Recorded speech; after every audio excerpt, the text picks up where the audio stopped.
Welcome to the Accelerate America Collective Weekly Campfire. I'm Leslie Youngblood, and today I'm joined by an amazing entrepreneur. I truly hope you enjoy hearing their experiences and life path. Listen in. Lindsey Papp is the owner of Goodhaven Massage, a therapeutic massage studio focused on delivering whole body wellness services and massages. After years of working as a licensed massage therapist in environments where heavy-handed massages were the norm, literally decided to take matters into her own hands. She opened Goodhaven Massage in 2020 because she wanted to deliver more considerate therapeutic techniques. Despite a few pandemic setbacks, of course, who didn't, her business continues to flourish. Clients rave about Lindsey's unique attentiveness, knowledge, and passion for healing and gentle touch. Everybody, please welcome Lindsey Papp to the Campfire. Yay. I always feel like it's so awkward to there's no applause. I need a little machine that has I'm a real radio host where I can just have those canned noises. Welcome, Lindsey. Thank you. Thanks for having me. And learn about your journey today. I would love, we have the first poll question dropped in there. Everybody vote on that. But I would love to hear a little bit more from you. Tell us a little bit about you and Goodhaven. I've been a licensed massage therapist for about 7 years. For a little while there, I did kind of have an on again, off again relationship with massage therapy. Hadn't really found my calling, hadn't really carved a niche for myself. But I found myself in a kind of a low point where I was unhappy, and I realized I have this skill set and I can use it and be happy at the same time, and kind of cater to clients that enjoy what I have to offer. So love that. So, I mean, that's a big thing to be to realize, okay, I know I have something special. Clients know I have something special. How do I make this happen? Tell us a little bit about what that was like for you. And even finding a space, especially in 2020, did you find it in 2019? Tell us a little bit more about that. Yeah, actually, I think in the fall of 2019, I was starting to scope out a space. I had kind of the idea brewing that I was going to do my own thing. I was going to try again to do my own thing. And I found a salon through my hairstylist where everybody kind of owns their own business. Everybody runs their own show. Everybody has their own suite. And I had heard a rumor that maybe one of those rooms in the spa area was going to open up. And I latched onto that opportunity, and I spoke to one of the owners and got on a wait list. And then, then 2020 happened. And I got a call that the studio had opened up for me. And so then it was a waiting game while all the salons were closed during, the stay-at-home phase. And that's pretty much how it came to be. How scary was that? I mean, opening a business is scary. Starting a business is scary and exciting at any time. What was that like to be in the pandemic where all the salons are closed and yet you're opening up a studio and you're touching people too? I think we talked about this before too. Will people want to be touched? What is going to happen? Yeah, it was really scary. I've said it a few times that, how crazy it is that I opened a business where I have to touch people during a global pandemic. It seemed like kind of a risky move, of course, but it was frightening. I had to look into all the protocol that was necessary. I was kind of diving back in the massage world too. I had to, and then all this other stuff came up where, masks and protocol. You had to, it was recommended to change your clothes between each client and all that kind of stuff. Wow. And so just being extra careful. And then I was scared that people wouldn't want to come in because you have to wear a mask, first of all. And I was scared that people wouldn't want to come in because of the risks with COVID. But it did turn out that people were really eager to get back into the real world and get massages. So I was very lucky that way. It turned out people were more stressed than ever and needed massages more than ever. Yes, stressed, and I would say touch deprived. Yeah. Yeah, true. Very true there too as well. Oh my goodness. Yeah. Okay, we have, everybody, we have a tie between the three questions. So I'm just going to pick one and we can kind of go through maybe all three of them if we have time. Sure. So Sure. Lindsay, did you always want to be an entrepreneur? I think in a way that was always kind of something for me. Hmm. When I look back at all the times I thought about what I wanted to be when I grew up and, Yeah. all my life goals, I never pictured myself employed. I think I always pictured myself, having an office, having my own hours, having a lot of creative freedom was a big thing for me. And yeah, I Mm. just pictured myself in an employment situation. And of course, I was in those situations. But so yeah, I think in a way, I had an entrepreneurial mindset. Yeah.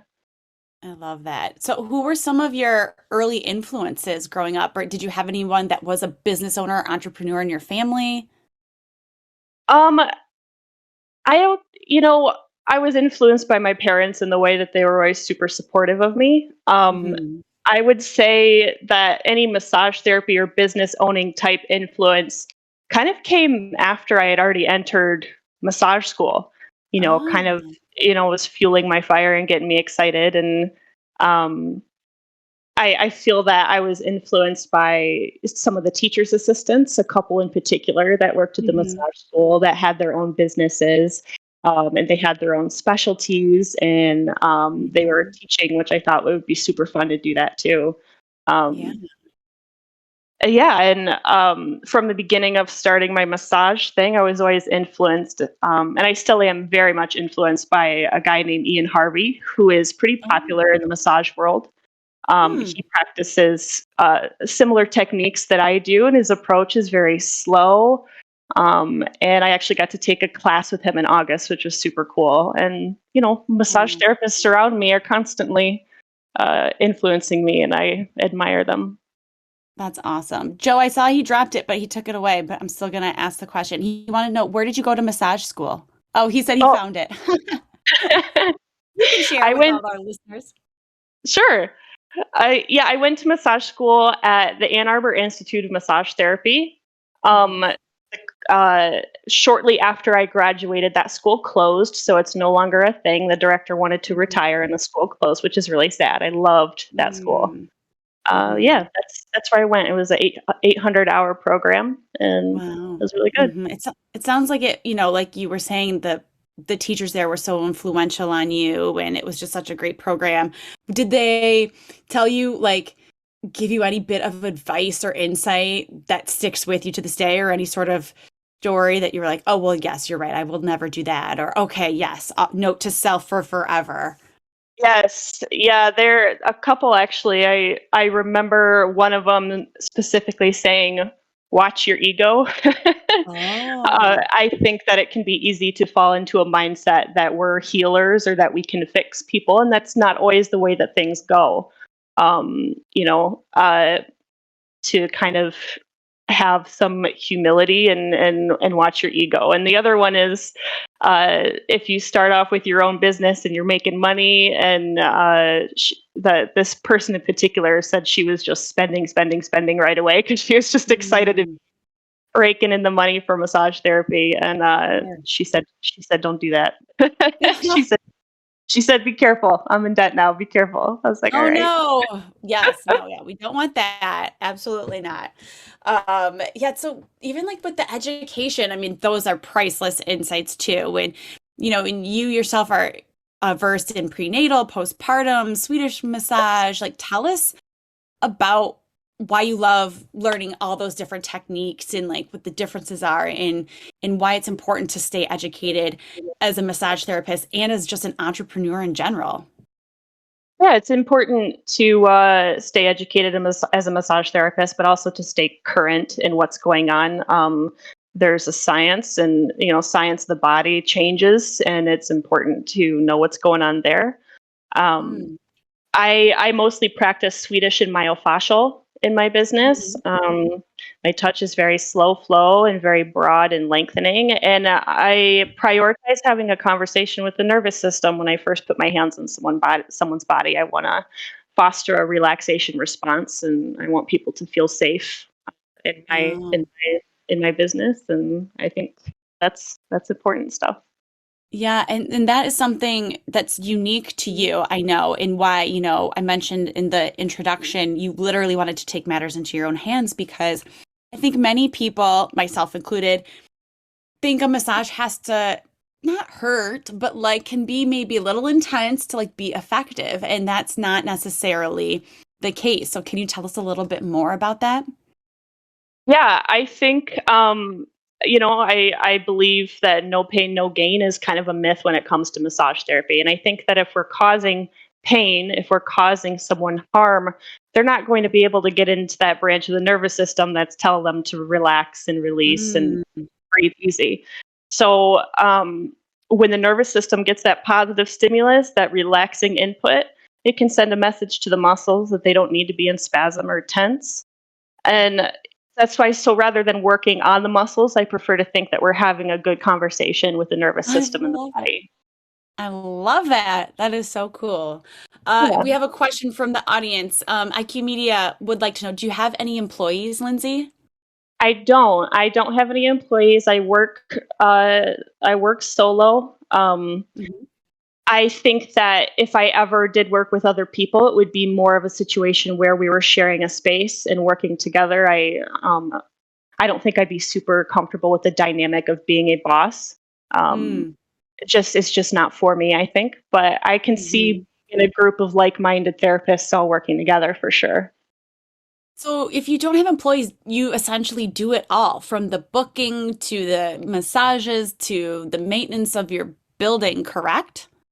Yeah, so the maintenance of my space, I lease a Mhm. space inside of a building. Mhm. And yeah, so yep, I do it all. I'm my own receptionist and bookkeeper and you know. What do you use? What have you used or like what have you discovered that's like made your wearing of those endless hats easier? If there was like one thing that you're like, oh, yes, this changed my life. Uh, I don't know. I guess I would just say time delegation. You have to give Mm. up some free time and you have to make sure that you're organized and you set aside a couple hours to work on everything, you know. And Mhm. yeah, I would say time delegation for sure. And it takes notes and trying to be organized. So, Sure. Right. There's only so many hours in a day, and so it is, yes, infinitely helpful to know how you'll be using those, yes. no doubt. So, Lindsay, when you started Goodhaven Massage, what was your biggest fear when making that leap to opening your business? Yeah, I was kind of starting from scratch. And there was COVID, so Mm, I was fearful that this wouldn't work out. That I would lose my little studio before it took off because mhm, I really didn't know whether or not mhm. people were going to come in and get massages. I'm so glad that Right. they did. But Right. yeah, I was afraid of it not working out. I was kind of working this angle and honing in on this idea that massage should be pain free and should always feel good, and you should feel good during the massage and after the massage. And I didn't know if my gentle style was going to translate well for a lot of people, but it Mm. did. It did. It really did, and I was so thankful for that.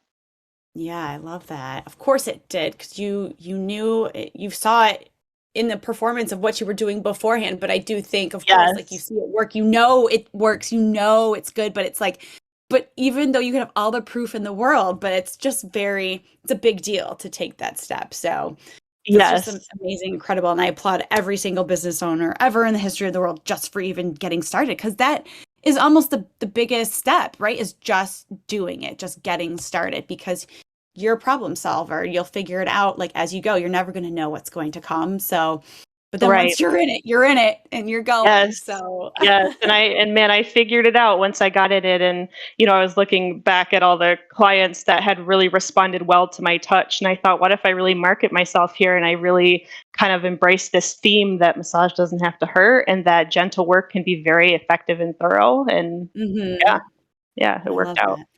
So Joe in the comments wants to says he recalls his wife having to insure her hands for a certain amount of money. What are your hands insured at, Lindsay?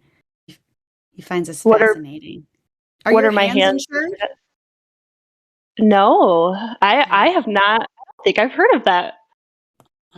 Oh, okay. That's Maybe very you have to look into interesting. it. That's very interesting. I'm going to have to look that up. I was like, well, I do things to take care of my hands and my wrists, but no, Sure. that's not something I've heard of. That's very interesting. Mm. All right. Yeah. He said might be something to look into, like disability insurance, but also protection for you against someone else if issues come up. And she had $1 million. Her hands were insured for $1 million. Oh Wow. my gosh. Yeah, I'll Love be it. writing that down. That's interesting. Yes, that is surprisingly cheap. Well, I feel like I remember back in the day, Tina Turner's legs were insured by Hanes Pantyhose or something, or maybe it was just like a Oh, marketing thing, but I wow. always remember Tina Turner's ridiculously amazing legs were insured. So you need to get your ridiculously amazing healing hands insured too, Lindsay. It's something to Yes. look into. Yes, that is. I will. Thank you for that. I will look into Of that. of course. All right. So I actually chose the wrong question earlier. The collective picked their top choice for the previous poll was how has your original mission evolved, Lindsay, since you started? Um, I think it's evolved in the way that when I first got into my studio, when I first got into my space, it was just like kind of a tiny idea that I was like, I'm going to work this angle that, um, I can give gentle, thorough massages that are pain free, and I'm gonna try and figure this out and see where it goes. And Hmm. so when that caught on and people were coming in and saying, "Oh, my friend had a massage from you and she said you were really great and it didn't hurt." And that was like relieving to them to find a massage therapist that wasn't going to cause them pain. Um, Hmm. I started to kind of recognize the merit of that more, and that really became the theme. It grew. Mm. It became my philosophy. I put it into my marketing, and I talk about it on social media. And it really, like I said, became the theme of Goodhaven Massage. And that's Mm. what I want people to think of when they think of my work, is that it's safe and pain free. Um, and when I embraced that more, my techniques changed. My Mm. techniques slowed down, and things became more mindful and thoughtful. Um, and in my interactions with clients changed. They became more thoughtful and full of consent. And, I really gave people room to ask questions and, hopefully empower them to communicate their preferences with me so that they feel safe and in control. And so I think it's evolved in that way, that it just grew. That notion grew for me. Yeah, that's amazing. I think that that's a really powerful example of delivering on your mission through everything that you do with your business, right? And having almost that mission, being mission led, right? Like being mission led, sometimes it's not always maybe being community involved or like volunteering, like being mission led as a business is really embodying that mission that you day in and day out, just in exactly what you are doing. And I also think that's amazing that even translated to marketing and like, and people really responding to that as well. Right, right. And what I find really profound about it, and it's a huge confidence booster for me, is that the fact that I am gentle. I used to believe that that was a shortcoming, and when I embraced it, it Mm. became like my superpower. Right. It became my source of my pride and my work. And I Right. think that for me, that 180 is just Hmm. really special. Yes, definitely. Oh, it's so true. And yes, and so powerful that our weaknesses are really our superpowers if we only learn to embrace them and give into them. But that is also the hardest part of giving Yes, into it and like yes, trusting that that is the way. So that's just yes. amazing. I love that.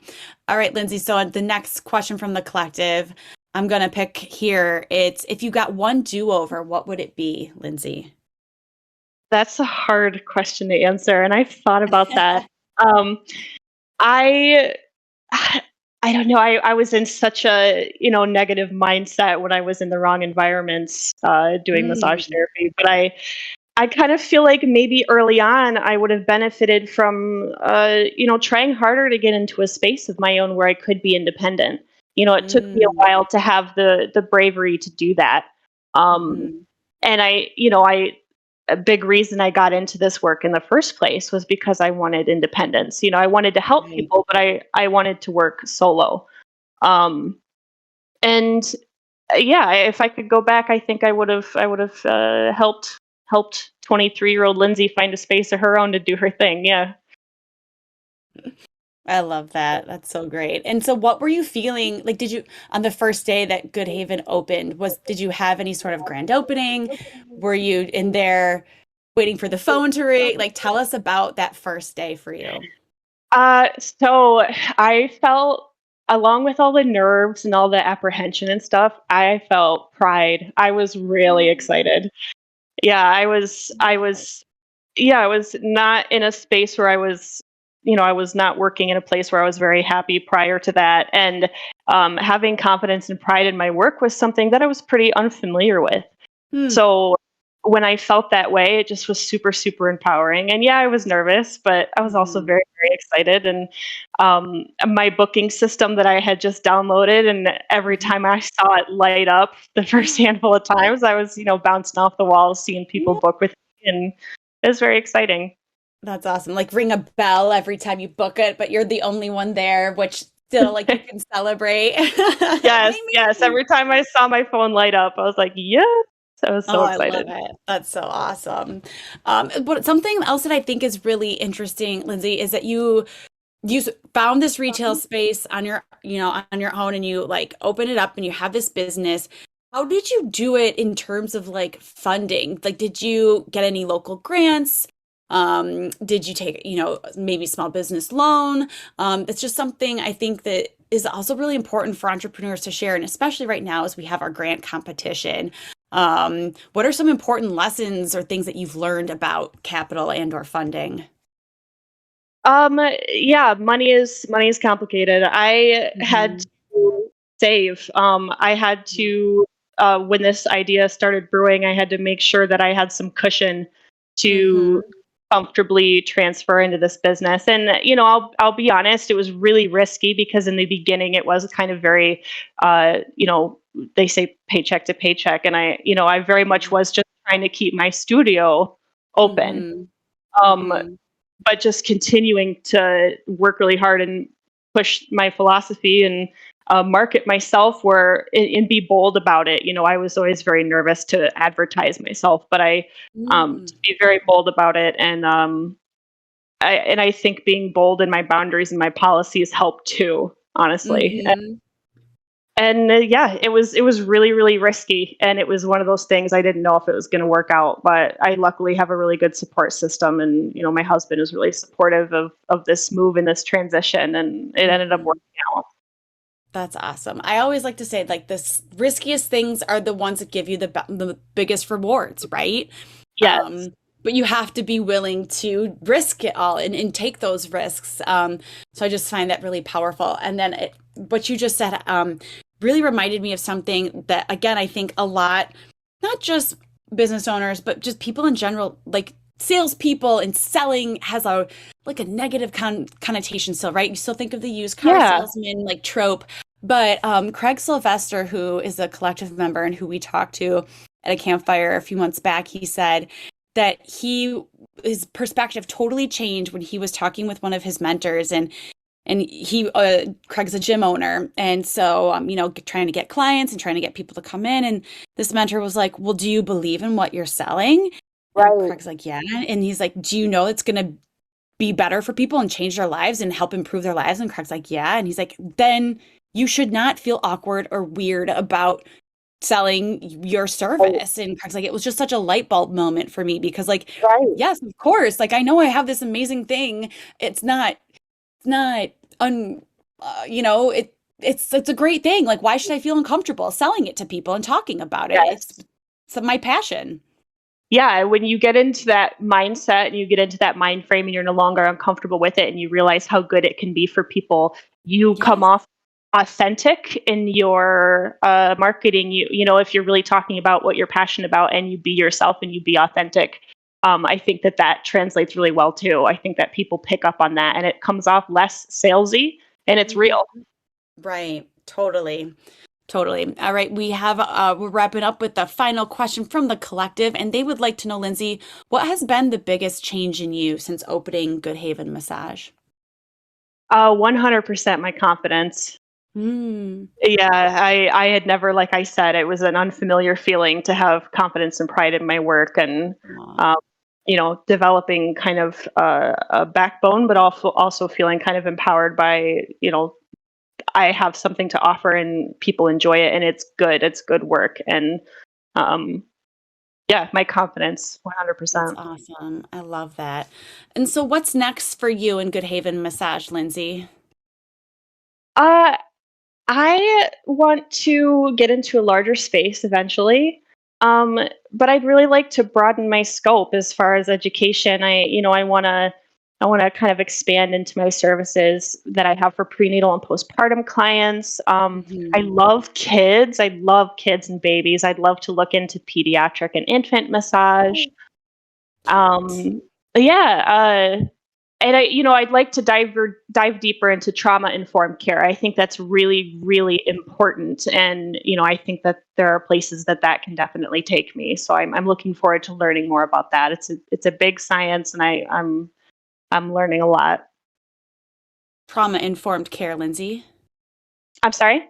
What is trauma-informed care or massage? Tell us what that means. So a massage therapist who is trauma informed is going to Mhm. have knowledge on how trauma affects the nervous system, how it manifests in the body and in the brain. Huh.